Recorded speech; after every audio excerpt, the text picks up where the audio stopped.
Hi అండి, అందరూ బాగున్నారు అనుకుంటున్నాను. చాలా రకాల అప్డేట్స్, వార్తలు బయట లీక్స్ అయితే బ్రహ్మాండంగా వస్తున్నాయి. ఒక్కొక్కరు ఎలిమినేట్ అయిపోయారని టాప్ 4లో ముఖ్యంగా మన యావర్ ప్రిన్స్ 15 లక్షల క్యాష్ ఆఫర్ చేస్తే తీసుకున్నారని, ముఖ్యంగా హైలైట్ అందరికన్నా షాకింగ్ ఒక అప్డేట్ అయితే శివాజీ గారు టాప్ 3లో ఎలిమినేట్ అయ్యారని. ఇక 1-2 స్థానాలు లాంఛనప్రాయంగా మిగిల్చారు, రేపు అనౌన్స్ చేస్తారు. అందులో కూడా పల్లవి ప్రశాంత్ రైతే రాజు అని చెప్పేసి, సామాన్యుడే అసామాన్యుడు, రైతుకి పట్టం కట్టిన ప్రజలు అని కూడా ఒక వార్త వింటూ ఉన్నాము. అలానే అమర్ ఫ్యాన్స్ మూడవ ప్రపంచ యుద్ధం చేసి అమర్ వెంట నీడలా కాపాడుతూ అమర్ని 2వ ప్లేస్లో తీసుకొచ్చేశారని చెప్పింది అని మనకు వార్తలు పడుతున్నాయి. ముఖ్యంగా శివాజీ గారిదే కొద్దిగా బాధాకరమైన విషయం. ఎందుకంటే ఆయనకి నల్లేరు మీద నడకలా సాగాల్సిన విజయం అది. ఆ విజయానికి తన ప్రత్యర్థులను తయారు చేసుకుంది కూడా ఆయనే. తన ప్రత్యర్థులను తయారు చేసుకోవడం గల కారణం కూడా తనను నమ్ముకున్న వాళ్ళని, తను ఎవరికైతే అండగా నిలబడాలనుకున్నాడో, ఎవరినైతే గెలిపించాలనుకున్నాడో వాళ్ళని ముందుకు తీసుకెళ్లే క్రమంలో, వాళ్ళకి దారిలో పెట్టే క్రమంలో కావచ్చు, వాళ్ళకి దారిని చూపించే క్రమంలో కావచ్చు. ఆయన కొంత నెగిటివిటీ అవ్వటం, అంటే ఒక మాట తమిళ మీద పెట్టాను నేను, గెలిచేవాడు నాయకుడు అయితే తను గెలిచే ప్రయత్నంలో, అంటే తను నమ్ముకున్న వాళ్ళని గెలిపించే ప్రయత్నంలో తన విజయాన్ని కూడా పణంగా పెట్టేవాడు మహానాయకుడు అవుతాడు. ఆ మహానాయకుడే ఈ అపర చాణక్యుడు, నో డౌట్. అది సీజన్ 7కి కేర్ ఆఫ్ అడ్రస్. అంటే సీజన్ 7 అంటే ఫస్ట్ గుర్తొచ్చే పదమే శివాజీ. ఆయన ఆడతోనే మొదలయ్యింది. ఆయన లేకుండా అంటే సీజన్ 7 అనే ఈ బిగ్ బాస్ షోని ఏ వైపు నుంచి మాట్లాడుకున్నా, ఎవరి గురించి మనం చర్చించుకున్నా అది కన్ఫర్మ్గా ఆయన పేరుతోనే మొదలవ్వాల్సిందే. ఆయనకి 3వ ప్లేస్ అన్నది కొంత, కానీ పర్లేదు, ఆయన హ్యాపీ. ఆయన చాలాసార్లు చెప్పారు ఒక మాట మనకి, నేను ప్రజల మనసులను గెలవడానికే వచ్చాను, అంతే తప్ప ట్రోఫీలు డబ్బులు గెలవడానికి రాలేదు.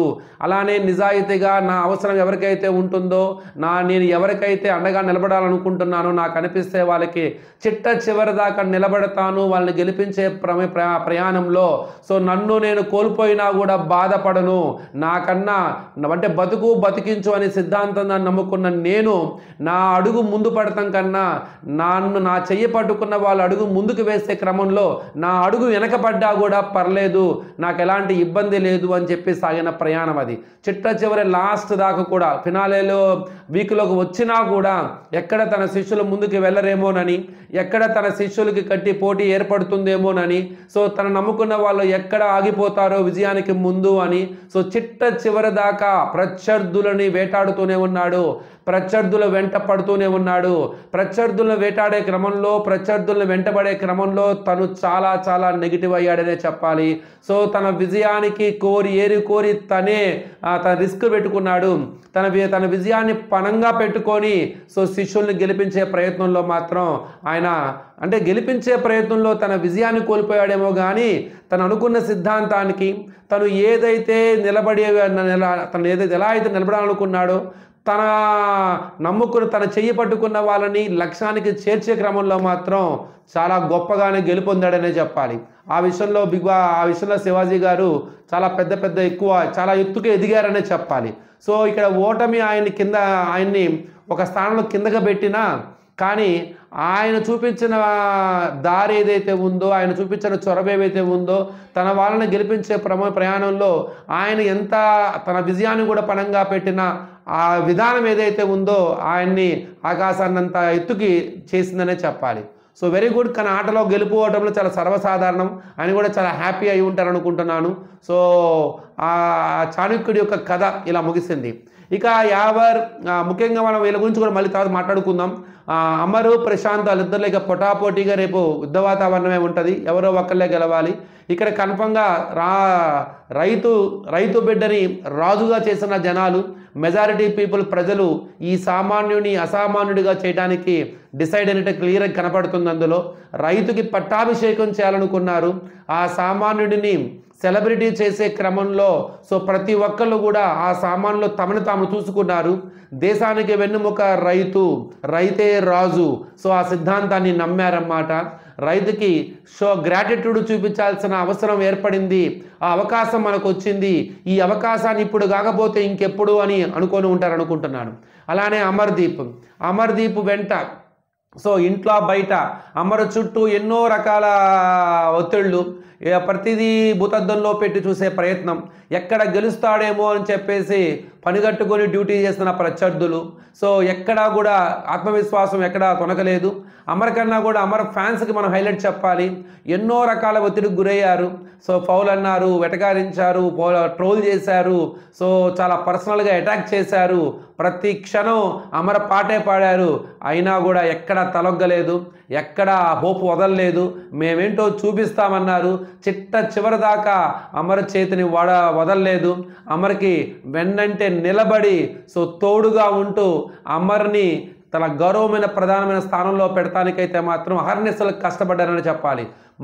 మామూలుగా అయితే అందరూ యుద్ధం చేస్తారు గెలవడానికి, వీళ్ళైతే మాత్రం సమరమే చేశారనిపించింది. సో ఇంట బయట, అక్కడ అమర్ లోపల, బయట వీళ్ళు. అక్కడ అమర్కి చుట్టూ ఎలా అయితే ఎటు చూసినా వెటకారాలు, నాలుగు వైపులా 4 రకాల మాటలు, చిన్న చూపులు, లేకపోతే వెక్కిరింతలు, లేకపోతే ఎన్నో రకాలుగా తనని ఎంత ఇచ్చేసినా కూడా తన చిరునవ్వు అయితే చెరగలేదు. తన ఆత్మవిశ్వాసం ఎక్కడా కూడా కోల్పోలేదు. అలానే బయట కూడా ఎటు చూసినా అమర్ గురించి నెగిటివ్ మాటే, ఎక్కడ చూసినా అమర్ గురించి బ్యాడే, అమర్ గురించి ఒక రకమైన నెగిటివ్ ట్రోలింగే, ఎక్కడ చూసినా అమర పాట పాడుతూ అమర్ని తగ్గించే ప్రయత్నమే, ఎటు చూసినా పనుచూపు మేరలో దొరకని ఒక పాజిటివ్ అంశం. అయినా సరే ఎక్కడా వాళ్ళ ఆత్మవిశ్వాసాన్ని కోల్పోలేదు, వాళ్ళ హోప్ని వదలలేదు. చివరి దాకా మేమేంటో చూపిస్తామని అమర్కి సైనికుల్లాగా నిలబడి సో అమర్ చెయ్యి పట్టుకొని గుమ్మం వైపు కాదు, లక్ష్యానికి గుమ్మం వైపు నుంచోబెట్టారన్నమాట. So hats off to Amar fans. ఇక నెక్స్ట్ వాళ్ళ గురించి మళ్ళీ సపరేట్ చేద్దామండి. ప్రశాంత్ అమర్ గురించి కావచ్చు, శివాజీ గారి గురించి కావచ్చు, జస్ట్ ఇది అప్డేట్ విషయం అన్నమాట. ఇక ప్రశాంత్ తను ఏదైతే కోరిక కలగొన్నాడో ఆ కోరికను తీర్చుకోవడానికి ప్రాణం పెట్టి ఆడాడని చెప్పాల్సిందే, నో డౌట్ అది. సో తన లక్ష్యాన్ని ఎక్కడా కూడా మరవలేదు, ఆ మాట తడబడలేదు. ఆటలో బాడీ లాంగ్వేజ్ మారినా సరే అదుపు తప్పలేదు, మాట తప్పలేదు. ఒక చిన్నోడుగా, చేదోడు వాదోడిగా సో ఆట అయినా అది ఎంత చుట్టుపక్కల హేమాహేమీలు ఉన్నా, లేకపోతే బాహుబలి లాంటి ప్రత్యర్థులు ఉన్న ఆట ఏదైనా, టాస్క్ ఏదైనా రంగంలో దిగాడంటే మాత్రం వారు వన్ సైడ్ అవ్వాల్సిందే. అలానే ఆ స్పీడ్కి అవాక్ అయ్యాల్సిందే. ఎవరైనా సరే తగ్గేదేలే నీ అవ్వ అని చెప్పేసి మళ్ళీ అన్నా నేను వచ్చా అని ఆ అన్న మాటకి ఎవరైనా విజిల్ కొట్టాల్సిందే. ఇక యావర్ చోటాభాయ్ కుటుంబం కోసం చోటాభాయ్ ఎంత పడ్డాడో ఆ కష్టానికి మాత్రం బహుమానం వచ్చేసిందని చెప్పాలి. ప్రిన్స్కి 15 లక్షల బహుమానం ఇచ్చిన తెలుగు ప్రజలు అన్నమాట. 15 లక్షల బహుమానం. తన కష్టానికి, తన జర్నీకి, తను పడ్డ ఆ కుటుంబం కోసం తను పడ్డ తాపత్రయానికి, ఎట్లయినా సరే ఆ కుటుంబానికి నేను ఏదో హెల్ప్ చేయాలి అని చెప్పేసి తను చేసిన ఆ కసికి, దాన్ని ఏమంటారంటే బాధలో నుంచి వచ్చిన ఒక ఫైర్ అనొచ్చు, లేదు తనను తాను ప్రూవ్ చేసుకోవడానికి తను చూపించిన కసి కావచ్చు. సో యుద్ధం చేయడానికి యుద్ధానికి భాష అక్కర్లేదు, యుద్ధ వీరుడికి భాషతో సంబంధం లేదనమాట. ఆ యుద్ధ వీరుడికి, ఆ ప్రిన్స్కి తను చేసిన యుద్ధానికి తెలుగు ప్రజలు మెచ్చుకొని హక్కున చేర్చుకొని 15 లక్షల బహుమానం ఇచ్చారు. తప్పేం లేదు, ఇట్ ఈస్ డిజర్వ్డ్ అండి. చూద్దాం ఇంకా ఏమవుతుంది, ఇంకా ఎన్ని ట్విస్టులు ఉంటాయి. రేపు అంతా అయిపోయిన తర్వాత ఇంకొకసారి అందరి గురించి ఇంకా డీటెయిల్డ్గా బ్రహ్మాండంగా మాట్లాడుకుందాం. ఓడిపోయినా బాధపడాల్సిన అవసరం లేదు. ఒకటేనండి, విజయాన్ని అంగీకరించాలి, విజయాన్ని అభినందించాలి, అలానే ఓటమిని బాధ్యతగా స్వీకరించాలి. కానీ ఆ ఓటమి చూసి కృంగిపోవాల్సిన అవసరం లేదు. ఏ ఓటమి కూడా అంటే మన ఓటమి అంటే అవతల వాళ్ళ విజయం కాకూడదు, అవతల వాళ్ళ విజయం మన ఓటమి కాకూడదు. నేను గెలిచానంటే వాళ్ళు ఓడిపోయారని అర్థం కాదు, అలానే నేను ఓడిపోయానంటే వాళ్ళు గెలిచారని అర్థం కాదు. ఎవరి వే ఆఫ్ స్టైలు, ఎవరి పాయింట్ ఆఫ్ వ్యూలో వాళ్ళందరూ డిజర్వ్డ్గానే ఉంటారు. సో ఎవరికి వాళ్ళ స్టేటస్లు బట్టి ప్రతి ఒక్క ఈ స్థానంలో ఉండడమే మీరు ఎంచుకున్న ప్రతి పెద్ద అచీవ్మెంట్. అది మీ లైఫ్లో మీరు సాధించిన పెద్ద విజయం. ఆటలో గెలుపోవటంలో చాలా సర్వసాధారణమే.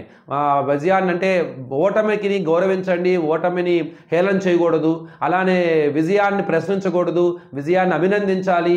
ఆ విజయానికి దాని ఏమంటారు, ఆ విజేతకి గౌరవాన్ని ఇవ్వాలి, విజేతని యాక్సెప్ట్ చేయాలి. అలానే ఓటమిని వెక్కిరించకూడదు, ఆ ఓటమిని కూడా అభినందించాలి, ఆ ఓటమిని గౌరవించాలి, ఆ ఓటమిలా చూడకూడదు. సో తను కూడా ఒక విజయంలోనే భాగంగానే ప్రశ్నించాలి. స్థానాలు వేరైనా సరే అందరూ కూడా వాళ్ళ జీవితాల్లో విజయాలు సాధించారనే చెప్పుకోవాలి. అప్పుడే హెల్దీ అట్మాస్ఫియర్ జరుగుతుంది. అందరికీ మంచి జరగాలని కూడా కోరుకుందాం. చూద్దామండి ముందు ఏం జరగబోతుందో. Thank you.